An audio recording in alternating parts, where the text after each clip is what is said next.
Right, hello everybody, welcome to my review of the very first episode of the BattleBots 2020 season. Finally, after so many months, it is here, and here is my review along with it. We've got a lot to get through, so let's get started straight away. Of course, the tournament for the episode, the format for the series, was of course explained. It's going to be a field of around 60 robots with 3 fight cards each, one less than last time, competing to be selected by the selection committee in the final top 32 bracket. So that's been replaced, the top 16 has been replaced with the top 32, and of course as well we received information of another new interesting thing, which is a Desperado tournament replacement. The Desperado tournament isn't happening this season as far as I'm aware. It has been replaced by something called Bounty Battles, and Bounty Battles are one-off shows separate from the regular season and playoffs, and so it's like a tournament bracket, so with 8 bots starting at the beginning of the day, and then they face each other in a single elimination format until they reach a legendary bot waiting for them in the finals. This information was found on a third-party website who interviewed Chris Rose, so I'm guessing it's reliable information. But of course, we don't know which robots are actually going to be in that tournament. We don't know when it's going to be. However, it does explain why Son of Waiachi and Bronco were suddenly brought back out of retirement. So that is something to think about. The intro to episode 1 had a lot of fights that were teased for later on in the season. So Hydra vs Hypershock, Rotator vs Valkyrie, Chomp vs Gamma 9, Sawblaze vs Rusty, Smee vs Pain Train, Grabot vs Gigabyte, Slammo vs Witch Doctor, Copperhead vs Black Dragon, Whiplash vs Valkyrie, Gigabyte vs Son of Waiachi, Slapbox vs Tombstone, Hijinks vs Uppercut, and Beta vs Rusty. All were revealed in the intro. A lot of very, very interesting fights, but of course, today wasn't about those fights. Today was about the fights that we see here. A very, very interesting fight card. It was different to last year's fight card in that it contains a lot more kind of middle tier robots and a lot of like new robots. So of course the elite kind of higher tier robots are Sawblaze, Whiplash, Endgame and Tombstone. Everything else kind of has either something to prove, or it's just been a bit unreliable in the past, or it's a completely new robot. And so it was a very, very interesting choice for the first episode. So the episode started off, and throughout each fight, of course, the audience had been replaced by teams, which I really liked. I really liked the other teams reacting to the fight, seeing their opponents for the first time in the arena. It was a really good, interesting feature. The episode started off, of course, with Jenny Taft doing an interview with Tombstone about how the bot works, how it's been improved, and how it has about 11 different bars for this season, and that Ray Billings was using a new one for a very critical match against Endgame. But that was later on in the episode. First of all, we had Sawblaze versus Whiplash, and Sawblaze came in with that kind of hammer vertical disc configuration, hinged wedge-look prongs on the front, of course very, very fast. Much improved weapon tip speed, it's almost twice as fast now, and of course is very, very powerful. Whiplash, its configuration, it was a little bit concerning, because Whiplash usually has the little wedge panels at the front. This time it had flat kind of just walls at the front, presumably to stop the Hammersaw of Sawblaze from chopping off the top armour from the front kind of angle. But that gave Whiplash a very, very big disadvantage. If you told me this fight was happening last season, I would have gone Whiplash because it's much lower and Sawblaze tends to rear up. But Sawblaze kept itself firmly on the ground this time and bullied Whiplash all over the place, because of course Whiplash only had the lifter trailing on the ground and therefore couldn't get underneath Sawblaze, not even once. So instead they had to use the Hammersaw as like kind of a Sawblaze weapon and just use it as an overhead saw. But that didn't work out for them either, because the disc is much, much thinner this season. It is so much thinner, and it just couldn't do any kind of damage to Sawblaze at all, and it had no pushing power against Sawblaze. Of course, Sawblaze just kept on attacking it, hitting it with the Hammersaw with a lot of power, rammed it into the screws, and bent the lifter so much that for a part of the fight, Whiplash's lifter couldn't actually close properly, which is very interesting. So Whiplash was being pushed all over the battle box, and then, of course, Sawblaze started using the Hammersaw as a vertical spinner, and there were lots of clashes like that. It was just a very, very interesting fight, because it's 2 robots that are very similar, but also work. They use the same kind of principle, but differently. And then, of course, Swordblaze pinned Whiplash up against the screws and brought the hammer saw down, and this is when we saw the true power of the hammer saw. 250 miles an hour at the tip speed, asymmetrical vertical disc, and it brought it right down onto the top of Whiplash and completely split the armor on top of Whiplash, which killed Whiplash completely. They had no response to that, and of course Swordblaze won by KO. And this was a great way to start the season. Of course, Swordblaze very dominant. In terms of design, it's mostly unchanged except from the weapon. Whiplash is it's still got to prove that it's a top tier competitor to me, because they got bullied this fight. This is a fight that it could have won had it gone for its wedgelet configuration. Of course, it has like smaller wheels now as well, which might have hindered it against Swordblaze, although to be fair, there's not many robots out there that can confront Swordblaze in terms of pushing power. This was a great fight to start the season, much like Swordblaze versus Rotator last year. And it was a great show, especially if you were new to BattleBots and this is the first fight you saw. It's pretty cool, isn't it? So, moving on, we have Fusion versus Mad Catter, and Fusion is of course the new Team Waiachi robot. Vertical drum spinner combined with a spinning rotor blade at the front. It is very powerful, it is very compact, and this is kind of Team Waiachi's second bot this season along with Hydra, and we don't know why Sao is here. Mad Catter did not do very well last season. It's a modular robot that got split in half. It's got a hammer, it's got a disc. In this fight you used the disc, and it's got a lifter as well.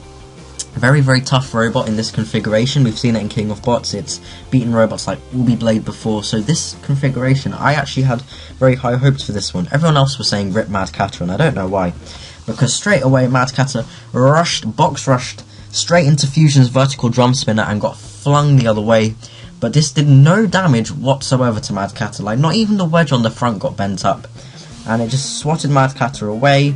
And then, of course, the front blade of Fusion, the back blade, sorry, of Fusion came in for some more hits, but they didn't do anything to the side pods of Mad Catter. But they collided with the wedge, and Fusion was sent flying. The forces from their own spinner at the back, the horizontal spinner, recoiled like they do, and the vertical spinner at the back caused Fusion to gyro dance and just completely flip over.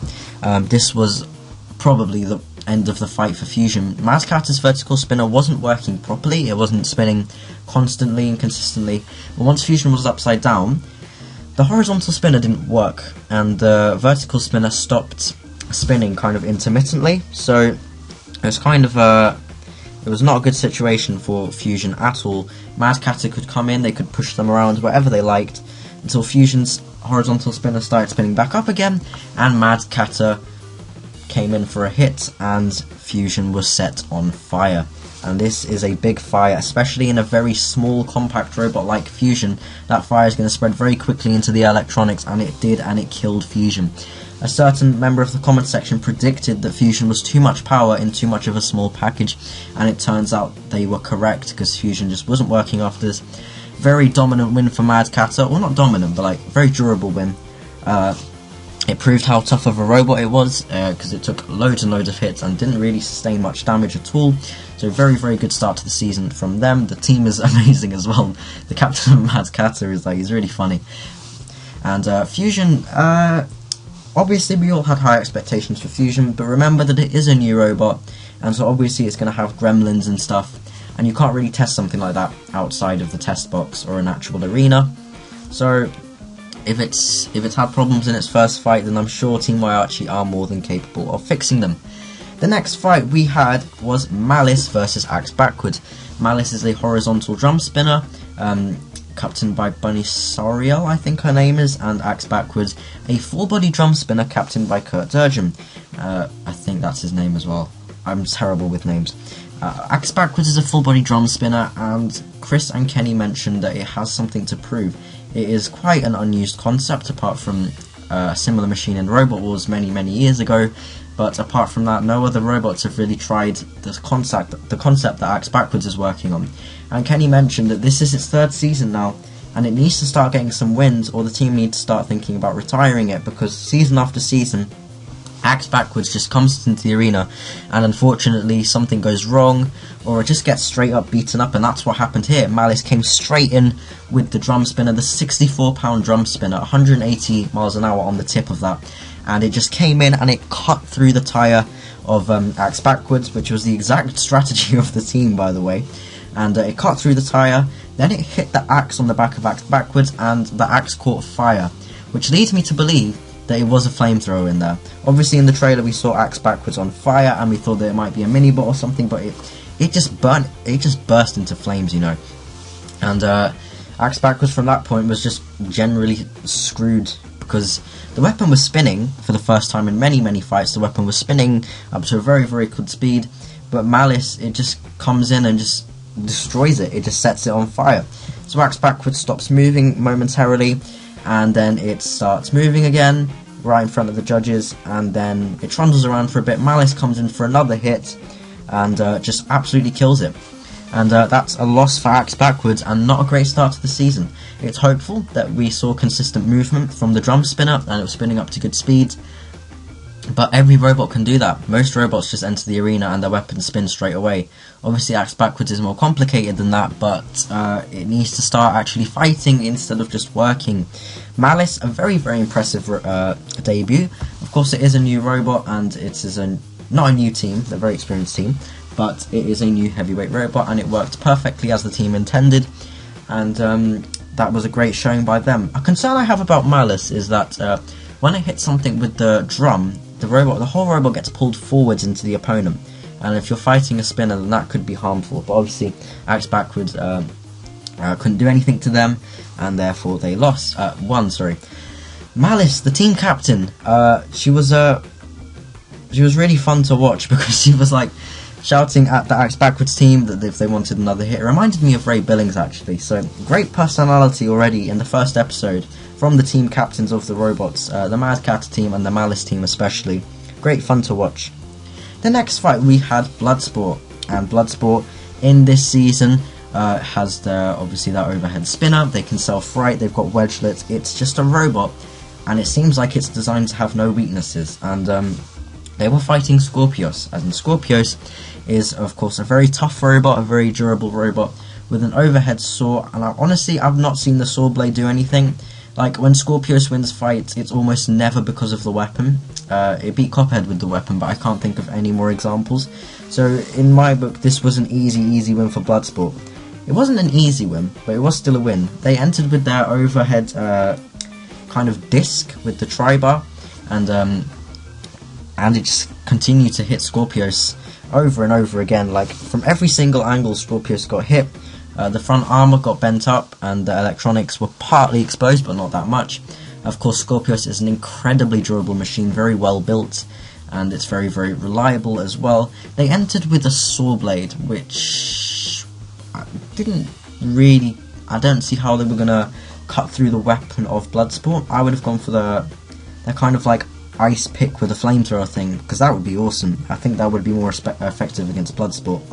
Lots of big hits. Bloodsport recoiled. I guess Scorpios were hoping that Bloodsport's reliability would play up again, and that Bloodsport would possibly break down, but it didn't. It just kept on dishing out hits, and it just, whenever it got flung into the wall by its own impact, it kept on working. It knocked off a few of its own wedgelets, which was concerning, but it didn't really need them because the weapon was vicious enough already. Like, it just threw things all over the place, and eventually Scorpios was dead and counted out. Really impressive win for Bloodsport. Unfortunate start to the season for Scorpios, but I'm sure they have plans to get back on track. And as for Bloodsport, they're drawn up against Endgame and someone else, I forgot who it was. But we know who their other fight cards are, so they're fighting Endgame next probably. Anyway, great fight again. This is a another knockout, of course. This is a really good start to the season. Moving on, we have Lockjaw and Captain Shredderator, and Lockjaw is of course very experienced robot from Donald Hudson, and the team, they went in with their anti-horizontal spinner Plow, which has resisted Tombstone, Brutus, Son of Waiachi, everything.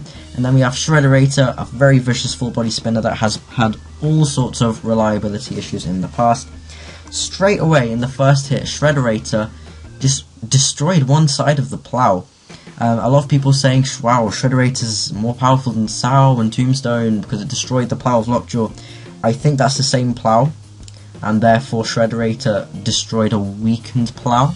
It's still very impressive, of course, but like, Just keep in mind that that's quite an old plough that Lockjaw are using there. Shredderator, of course, has had reliability issues, so has Lockjaw, and when they got drawn up against each other, it was never going to go to the judges. One of them was going to break down, and after a massive hit from Lockjaw that sent Shredderator flying into the screws, I kind of knew that it was going to be Shredderator, because whenever that happens, Shredderator breaks down, and it did, and it died. And I am not impressed with Lockjaw either, to be honest. They've gone for a single tooth weapon this year instead of the double disc, but the thing is, it didn't really spin that well, and whenever it hit Shredderator, it would come to a sudden stop, and I have no idea why. It's just, I guess it's just reliability issues from that big impact earlier on. Obviously, if they got that weapon spinning up properly, then it could be very vicious, but they didn't.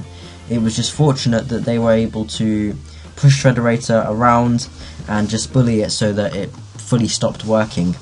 And so it's a good win, a solid win for Lockjaw, but if they get drawn up against something more reliable than Shredderator, then they could be in problems, and they really need to fix that weapon. Personally, I've never been a big fan of Lockjaw, but there are many people who are, and they are a very solid robot, so probably going to make the top 32. Moving on, we had Sporkinock versus Rusty, and these were two new machines to the BattleBots season, and Sporkinock, of course, is a lifter, and it has a Spork weapon, but it didn't use it in this fight. And of course, Rusty, who everybody simps for, and I don't know why. It's got like a hammer with a drill on the end. It's a very cool looking robot. I didn't think it was going to be that competitive, but I was wrong. Sporkinock got straight underneath Rusty, tried to push it around unsuccessfully, and managed to take it all the way into the corner. With 4 massive wheels at the back, I thought Sporkinock was going to be faster than it was, but Rusty was outrunning it all over the place. Rusty is really fast, much quicker than I was expecting. But of course, Sporkinock got underneath Rusty and was able to tip it over. Now, because I didn't know that Rusty had a self-righter, I thought this was game over and that Sporkinock was just going to leave him there, but Rusty fired the hammer and self-righted, and Sporkinock's lifter wasn't retracting. So for the rest of the fight, Sporkinock was essentially just a battering ram. So Rusty was able to take advantage, and because Sporkinock's wheels, I guess they were a bit too high, or they didn't have traction, they had problems with those wheels and they couldn't get enough traction, and Rusty was pushing them all over the place and using the drill on the top armour of Sporkinock. It didn't go through the armour, but it did look like it caused damage to the wheels at the back. I don't know what it hit in this picture, but whatever it did, Sporkinock just wasn't working correctly afterwards, and ran over to the screws and died. So unfortunate for Sporkinock, the wheels were still spinning, but they got absolutely no traction, and they just couldn't get away. So it's an unfortunate beginning to the season for Sporkinock, a new team. Hopefully they can improve their season, and a unexpected start to the season for Rusty with a win. When you think about it, in the 2020 season, Rusty has a better win-loss ratio than Whiplash. That's quite cool. Rusty is, of course, fighting Beta and Sawblaze at some point. I have absolutely no idea why they've been drawn against those two robots, but they have, and they will be fighting both of those later on in the season because we saw them in the intro. So, interesting fight this, interesting fight. Moving on, we have Sharko versus Smee. And these are two very different machines. We have Sharko, which is quite a long flipper. It had a vert last year, but it has now got a flipper. Interesting thing about Sharko is it got sold, and this season is kind of like a practice season for the new builder, so we can get used to repairing it before it actually becomes his robot. So he's the lucky owner of Sharko now, and this is Ed Robinson's last season for the foreseeable future, which is a shame. It's a great shame. And then of course we have Smee, which is a massive kind of long robot capture fence thing, and it's got 2 undercutters on each side, so when it rams into something it just wraps around them and snipes the wheels. And that was what Smee was meant to do, and that is what Smee started doing straight away. They were just able to, whenever Sharko ran into them, Sharko would just get held back by the fence, and then Smee would come from either side with the discs and try to hit the wheels. Unfortunately, however, this was about as far as Smee could bend, and therefore it didn't get hits on Shaco's wheels very often. When it did, it started chewing them up, but apart from that, it couldn't really do much to Shaco. So this fight ended up being about 3 minutes of Shaco bumping into Smee, getting hit on the wheels a little bit, then trying to open the flipper and grab Smee, and then trying to flip Smee over, but unsuccessfully because Shaco's flip is quite narrow. So it was just it was quite a lot of time spent on that. However, Shaco did put up an excellent fight, and it did of course start slapping Smee with the tail, which was really entertaining. I do love Shaco, it is a fantastic robot. And so is Smee, and it started ripping the decals off Smee, but then Smee started continuing to chew up the wheels of Shaco, and started chewing up the tyres, which led the Smee team throughout the fight to say, oh wow, our weapons are really good. They are, but they are really good, but they didn't really hinder Shaco that much. I'm guessing that if they fight a wider opponent or something that they can, it's just generally more easy to handle than Shaco, which is literally just a fish that slips about all over the place and you just can't get a hold of it, which was very useful for them in this fight. So if Smee fights something more conventional like a daisy cutter or something like that, then Smee would of course be able to use the undercutters more, but Shaco did a good job at avoiding the weapons. Unfortunately for Shaco, Smee won the judge's decision, I'm guessing based on damage and probably possibly aggression, because they were both quite aggressive. It was a very close fight, I'd say, and Smee of course ended up winning. I was hoping for a kind of more dramatic entrance for Smee, like just run into something, wrap around it and then snipe the wheels and then that's the fight over, but it got drawn against Shaco, which is a fairly durable machine, and that didn't happen, and it was 3 minutes of kind of running around and bumping into each other. So it wasn't the greatest fight of the episode, but it was still a pretty good fight. So well done to both teams. Moving on, we had the main event, which had been teased throughout the episode relentlessly. It was Endgame from New Zealand versus Tombstone, and let's talk about Endgame first. 2 years ago, when they debuted in 2018, they challenged Tombstone. They won 2 fights in their fight card, and then they're like, yes, we can take Tombstone, let us fight Tombstone. BattleBots, despite introducing the fight card system, was like, nah, we're going to put you against Biteforce and Sal. And thus Endgame was eliminated, sadly, without ever getting to fight Tombstone since. Until now, they have been drawn against Tombstone, and they of course put on their wedge, their big kind of 2-part wedge instead of lots of little wedgelets. And last year, of course, Endgame had a lot of reliability issues that led it to lose to something like Ribot, and it just wasn't really performing up to 100%, which was disappointing because we know it's a really awesome robot and we know it is really, really powerful. But they got drawn up against Tombstone, who was really, really awesome and really, really powerful, defined. They went in with a new spinning bar. Tombstone, Ray Billings started working on this design in 2003 and has been refining it ever since. It's a former champion and it's looking to reclaim its title. But who was going to stand in the way? Of course, it was going to be Endgame.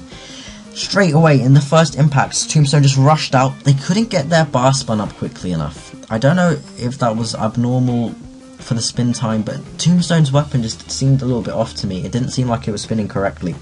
So they just they came forwards into the centre of the arena. Endgame hit them with the vertical spinner, which threw them through the air a little bit. They settled. Tombstone spun round, smacked Endgame, and swatted it to one side. But then they went over to the screws and kind of just stopped. They didn't get stuck, they just kind of stopped. And then that left Endgame time to just come in out of nowhere and throw Tombstone through the air, through a hit on the back, right in the face of the judges and the camera crew. The poor camera crew and judges, man, they just get bullied. And so Endgame threw Tombstone into that wall and just chucked it there, and Tombstone was eliminated out of the arena. Can you believe it? Can you believe it? Like, I thought that Endgame was going to beat Tombstone. I knew it wasn't going to go to a judge's decision, but I didn't think it would be that quick, and I didn't think it would be out of the arena. Never in my life. And, oh my god, really impressive from Endgame. You could see, obviously Ray Billings is a great sport, and he's a really fun guy, but you could tell that he was very disappointed at the outcome of this fight, and it just didn't look like Tombstone was 100% to me at all. So, of course, it's a shame that Tombstone went out of the arena, but hopefully they can bounce back. Incredible display by Endgame, and if they perform like that throughout the rest of the season, I think they'll have an excellent shot at winning the fight. Overall, what do I think of this episode? Absolutely fantastic episode to start with. Lots of KOs, lots of excellent KOs, not too many long judge decisions in there. Really, really dramatic main event, and I'm so happy that we finally got the Endgame Tombstone fight. Great work from the crew, of course. Chris and Kenny were as funny as always. Jenny Taft did a great job with the interview with Tombstone. And the new guy, I forgot his name. I think his name's Pete Abrahamson, but I forget. He is known as the Bot Whisperer, and he provides info on tactics and robots, etc. And he did an excellent job as well. Farouk, of course, amazing intros. Everything was just socially distanced, and BattleBots didn't infect anyone, and it is an amazing feat. It's just, I'm just so happy that after all these years, we have finally, after all these months, we finally got BattleBots 2020, and it's actually happening, and I'm just so happy. My favourite fight of the episode was Mad Catter versus Fusion. Personally, leave your favourite fight down below in the comment section. If you made it this far in the video, thank you very much for watching, and I will see you next week. Goodbye, everyone.